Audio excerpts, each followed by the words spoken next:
Did this black man named Charles Page, who was born enslaved, invent and patent the first airplane before the Wright brothers? Well, if he did, then what happened to it? You ain't gonna believe this, y'all.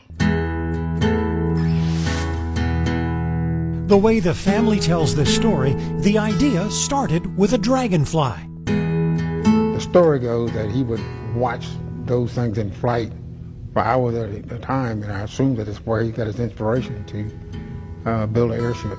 Joseph Page is talking about his grandfather, Charles Page, a farmer and timberman in Pineville, Louisiana. Granddaughter Katie Page Williams heard the same story. At an early age, I was told that he had this invention, the airship or airplane. The year was 1903, when Charles Page turned his inspiration from a flying insect into an airship. It was about the same time that the Wright brothers were taking flight with their airplane. Page got a patent for his airship in 1906, before the Wright brothers. But Page's story takes an unusual turn.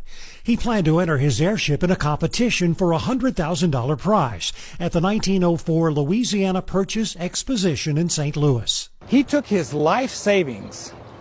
He built a working model, tested it at his home in Pineville, and then shipped it off by train to St. Louis, Missouri, where he was going to fly the airplane in St. Louis, Missouri, and then become a chapter in all of our history books. But the aircraft never arrived at the World's Fair. His plane was destroyed or stolen, possibly due to the fact he was an African American. I think that because he was a black man who had the audacity to try something that had never been done before, is probably one of the reasons why the model disappeared and the history was never corrected to show that. Writer and amateur historian Michael Wynn is trying to rewrite a missing part of aviation history.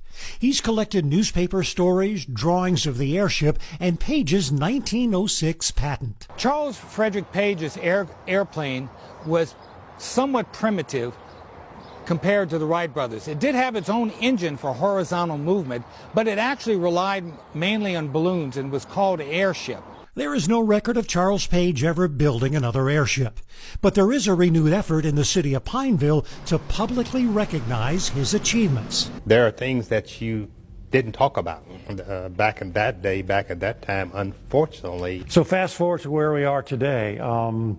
You're anxious to give some recognition to Mr. Page. Why is that? The issue is making people understand, that this individual, Mr. Page, actually did something that he was never recognized for, and this community was not recognized for because of him. I really often wish I had known him, because I think our generation could have learned a lot from him. Even Charles Page's final resting place in Pineville has been covered up with bricks and concrete in an unmarked family crypt. Buried here is a man who was fascinated with flying, and he figured out a way to do it. With the heart of Louisiana, Dave McNamara, Fox 8 Local First.